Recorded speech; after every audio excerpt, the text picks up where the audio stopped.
মেহজাবিন চৌধুরীর মতে দাগি শুধু একটি সিনেমা নয়, বরং এটি একটি অভিজ্ঞতা। ঈদুল ফিতরে মুক্তি পাওয়া 6টি ছবির মধ্যে আরফান নিশো অভিনীত ও শিহাব শাহীন পরিচালিত থ্রিলার রোমান্টিক সিনেমা দাগি দর্শক মহলে ব্যাপক সাড়া ফেলেছে।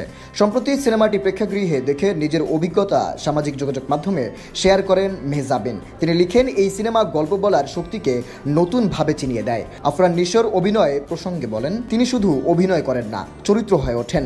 নিশোর আবেগপ্রবণ অভিনয় মেহজাবিনকে মুগ্ধ করেছে। তমা মির্জার অভিনয়ে থাকা নীরব শক্তি ও সুনেহার তাজা বাতাসের শ্বাস এর মতো উপস্থিতিও প্রশংসা করেন তিনি।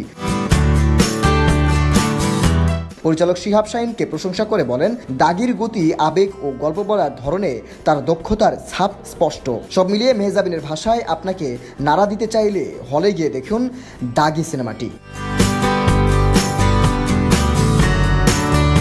শাহরিয়ার শুভ, নিউজ ডেস্ক, জনসংবাদ।